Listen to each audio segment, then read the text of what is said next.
you will begin to understand how current, pertinent, direct the Bible is at all times to guide us on a journey in the midst of the world that we are surrounded with right now, especially such a legal world that appears so evil and so aggressive towards truth. When I go to the subject matter is legal mask, but we're gonna we do realize in previous videos that we know that the word persona, legal person, means a mask, someone who wears a mask, and therefore it's not really who they are.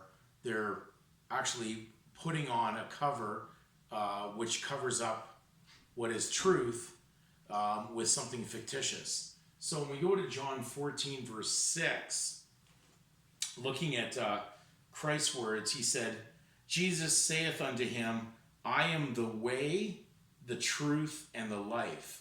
No man cometh unto the Father but by me. So when we look at that scripture, it says that he is the truth, the life, and the way.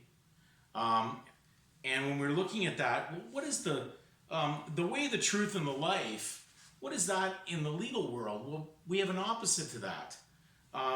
We have basically a bar or a hindrance. Lawyers who represent the legal system are called to the bar. They're called to hindrance, to bar truth. They're called to change lords, because the word attorney or attorn means to switch or change over your loyalty or allegiance to something that was not your previous loyalty.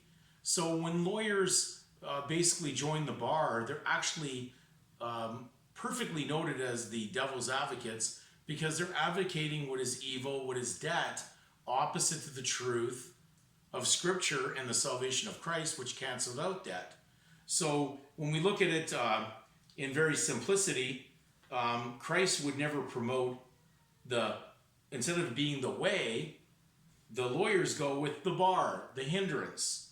And then therefore they would go, instead of the truth, they'd be going with the lie or the fiction, which is what they represent under legal fiction. And then instead of the life, they represent the dead body corporate, the death. So you can understand that these are absolute placed mirrors of two opposites, but that's the world we live in that denies the covenant we have with God. And it is only your choice to reach or accept the pardon, the salvation, and the truth that comes from Scripture, and accepting Jesus Christ as the King of Kings and Lord of Lords. So we're in a very simple situation of choice. When we look at the world we're surrounded with that wears a legal mask under a surname, you can understand why they did a test. They tested to see how many people were going to wear the mask, the legal surname, under this scandemic, we can call it. And basically, we go to 2 Corinthians 3, verse 18. I think this is so important for people to realize why they want to put faith and trust in the Bible. 2 Corinthians 3, verse 18 reads, But we all, with open face, beholding as in a glass the glory of the Lord, are changed into the same image from glory to glory, even as by the Spirit of the Lord. Now, if you go to other translations on this scripture, one Aramaic translation stated in verse 18, And we all with uncovered faces behold as a mirror the glory and the Master.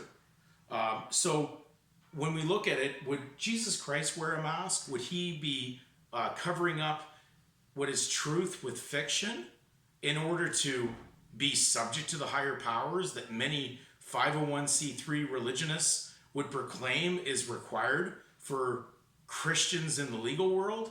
Well, maybe in the legal world, but not in the spiritual. And the legal world we're not supposed to be part of. So when we go further on that, one version basically had stated that it was, but we all with unveiled face. beholding as in a mirror the glory of the Lord, are being transformed in the same image from the glory to glory, just as from the Lord the Spirit. So unveiled means no mask.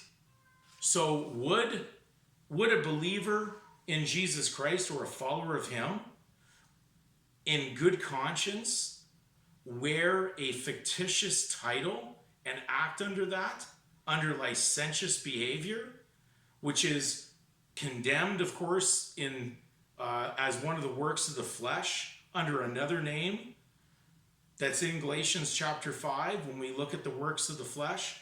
Is that really what God would want his people to do?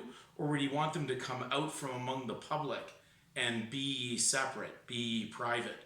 So what is your private name and your loyalty doing suretying a legal fiction from the public of satanic realm? You must ask this you must ask this question over and over again, because this is a conscience matter, and it's the only way you're going to break free.